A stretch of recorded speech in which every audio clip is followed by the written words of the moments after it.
इंद सद्वंदियाणं तिहुमणित मधुर विशदवक्काणं अंतातीत गुणाणं नमो जिणाणं जित भवाणं।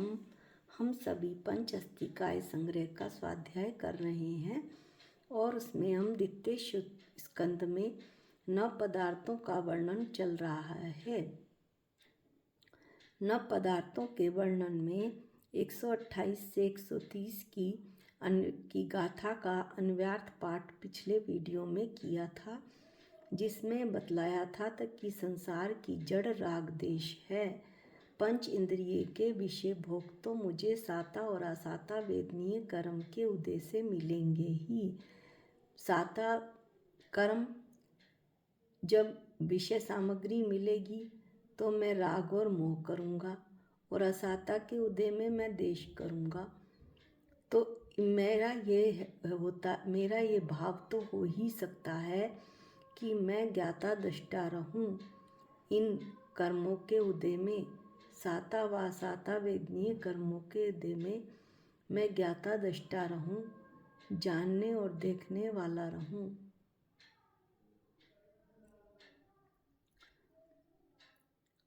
ताकि मैं कर्मों के बंधन से बंध सकूं, कर्मों के बंधन से ना बंधूं।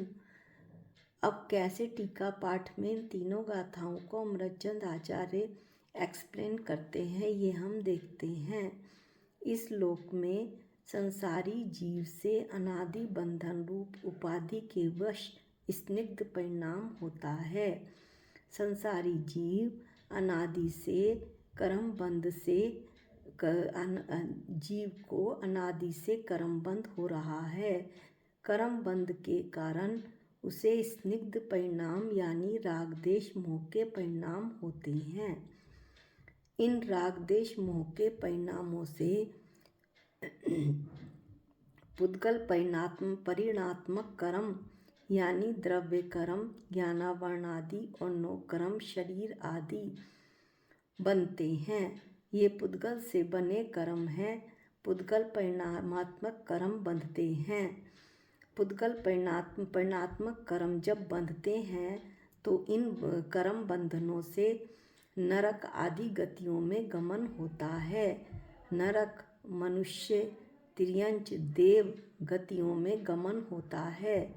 जब इन गतियों में गमन होता है तो गति की प्राप्ति से शरीर मिलता है। शरीर से इंद्रियां मिलती हैं।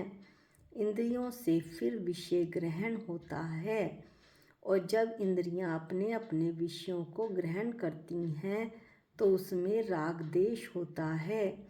राग देश से फिर जीव को स्निग्ध परिणाम होते हैं, यानी राग देश मोह के परिणाम होते हैं। इन परिणामों से फिर पुद्गल परिणात्मक कर्मों का बंध होता है। पुण्य कर्मों से फिर नरक आदि गतियों में गमन होता है। गति की प्राप्ति से फिर देह मिलती है। देह से इंद्रियां, और इंद्रियों से फिर विषय ग्रहण। जब इंद्रियां अपने अपने विषयों को ग्रहण करती हैं तो उन विषय ग्रहण में राग देश होता है।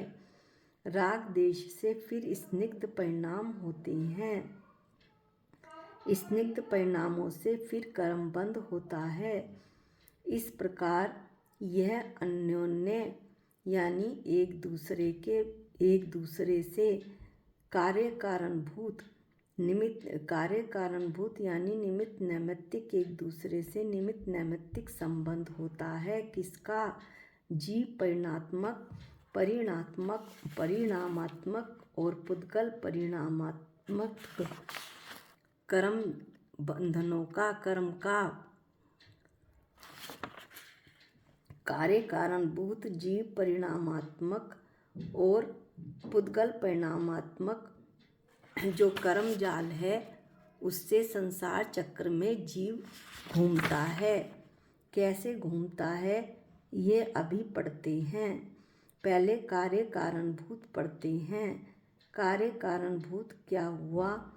कार्य अर्थात नैमित्तिक और कारण अर्थात निमित्त कर्मों का जो बंध है।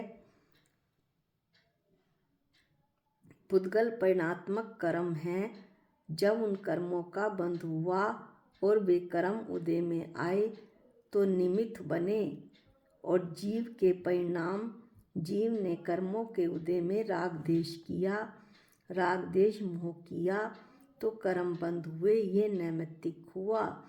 इस तरह से जीव परिणामात्मक और पुद्गल परिणामात्मक कर्म परस्पर कार्य कारणभूत हैं, अर्थात इनमें नैमित्तिक और निमित्त संबंध है। वे कर्म किसी जीव को अनादि अनंत यानी कि जो अभव्य जीव है उसे अनादि अनंत होते हैं, और किसी को अनादि शांत होते हैं। जो राग देश मोह की गलती नहीं करता है ऐसा भव्य जीव संसार चक्र में चक्कर नहीं लगाता है, उसके ये कर्म शांत हो जाते हैं। नहीं तो राग देश मोह किया और संसार में चक्कर लगाने की क्रिया फिर से शुरू हुई। इस तरह से राग देश मोह पुद्गल जो कर्म है उनका उदय हुआ, वो निमित्त बने। जीव के परिणाम उसने राग देश मोह किया, उसने क्या, ये मेरी बात चल रही है, रागी देशी मोही हुआ, ये कार्य हुआ, ये नैमित्तिक हुआ। अब ये राग देश मोह जीव के परिणाम निमित्त बनेंगे, फिर कर्मों का बंध नैमित्तिक बनेगा। निमित्त माने कारण और नैमित्तिक माने कार्य। फिर इससे कर्मों का उदय आएगा तो ये कारण बनेगा यानी निमित्त बनेगा। पुद्गल के परिणाम कर्मों का उदय पुद्गल के परिणाम, और राग देश मोह जो जीव करता है वो जीव के परिणाम। इस तरह निमित्त नैमित्तिक की प्रक्रिया चलती रहेगी।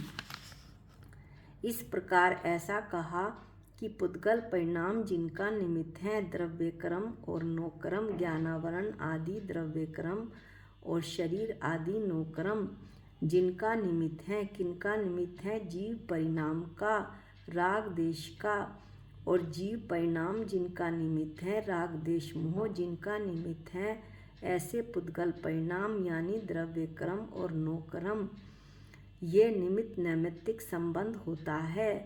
ये अब कहे जाने वाले इस गाथा के बाद जो पुण्य पाप आश्रव बंध संवर निर्जरा और मोक्ष 7 पदार्थों को कहा जाएगा, उनके आधार रूप इसको जानना। जो इनमें निमित्त नैमित्तिक संबंध है जीव परिणाम में और पुद्गल परिणाम में, ये इन पदार्थों के बीज रूप अवधारणा यानी कि ये इनका आधार है। इनके बीच में निमित्त नैमित्तिक संबंध किसके बीच में, जीव परिणाम और पुद्गल परिणाम के बीच में जो निमित्त नैमित्तिक संबंध है वो इन पुण्य पाप आश्रव बंध संवर निर्जरा मोक्ष के लिए आधार है, आधार रूप है। अब जीव और भावार्थ में कहते हैं कि जीव और पुद्गल को परस्पर निमित्त नैमित्तिक रूप से परिणाम होता है। निमित्त नैमित्तिक हमने पढ़ लिया कि कैसे होता है। इस परिणाम के कारण आगे बता दिया आचार्य ने भावार्थ में कि पुण्य पाप आदि 7 पदार्थ उत्पन्न होते हैं, जिनका वर्णन अगली गाथाओं में किया जाएगा। अब इस गाथा में एक प्रश्न शिष्य करता है कि पुण्य आदि 7 पदार्थों का प्रयोजन जीव और अजीव इन 2 से ही पूरा हो जाता है, क्योंकि वे जीव अजीव की ही पर्याय हैं, तो फिर वे 7 पदार्थ किस लिए कहे जा रहे हैं। तो शिष्य कहता है कि जीव अजीव यानी मैं चेतन हूँ, और अजीव मैं चेतन नहीं हूँ, मैं अचेतन हूँ। इन 2 से ही इन 7 पदार्थों का प्रयोजन पूरा हो जाता है, तो 7 पदार्थ क्यों कहे। उत्तर में आचार्य कहते हैं कि जो भव्य जीव है, अनादि शांत है, जिसके कर्मों को शांत होना है, उन भव्य जीवों के लिए हे तत्व और उपादेय तत्व, हे तत्व यानी छोड़ने योग्य और उपादेय तत्व यानी ग्रहण करने योग्य, अर्थात हे और उपादेय तत्वों का स्वरूप और उनके कारण दर्शाने के हेतु उनका कथन है। हे और उपादेय तत्वों का स्वरूप इसलिए बताया गया है और उनके कारण इसलिए बताए गए हैं ताकि उनको जानकर भव्य हे तत्वों को छोड़ सके और उपादेय तत्वों को ग्रहण कर सके। अब हे तत्व क्या है? दुख वह हे तत्व है। उसका कारण क्या है? संसार। संसार का कारण क्या है? आश्रव और बंध दो हैं, अथवा विस्तार पूर्वक कहें तो संसार का कारण पुण्य पाप आश्रव और बंध 4 हैं। और उनका कारण क्या है? पुण्य पाप आश्रव और बंध का कारण है मिथ्या दर्शन, मिथ्या ज्ञान और मिथ्या चारित्र। सुख व उपादेय तत्व है। उसका कारण क्या है? मोक्ष। और मोक्ष का कारण क्या है? संवर और निर्जरा। और संवर और निर्जरा का कारण क्या है? ये मेरे प्रयोजनभूत तत्व हैं। संवर और निर्जरा ग्रहण करने योग्य हैं। संवर और निर्जरा का कारण क्या है? सम्यक दर्शन, सम्यक ज्ञान और सम्यक चारित्र। यह प्रयोजनभूत बात भव्य जीवों को प्रकट रूप से दर्शाने हेतु, भव्य जीवों को भली भांति बताने हेतु पुण्य आदि, पुण्य पाप आश्रव बंध संवर निर्जरा और मोक्ष, इन 7 पदार्थों का कथन इस गाथा के बाद किया गया है ताकि भव्य जीव इन 7 तत्वों को जाने, है तत्व पुण्य पाप आश्रव और बंध छोड़ें और उपादेय तत्व संवर निर्जरा को ग्रहण करें। इसलिए इन पदार्थों को आगे कहा गया है ताकि भव्य जीव अपना कल्याण कर सकें।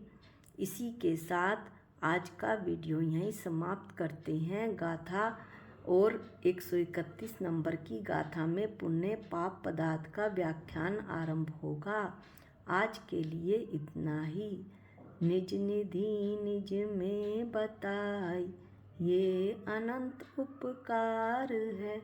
इसके लिए जिन वाणी माँ को वंदना अनंत बार है, वंदना अनंत बार है। सबको जय जिनेंद्र।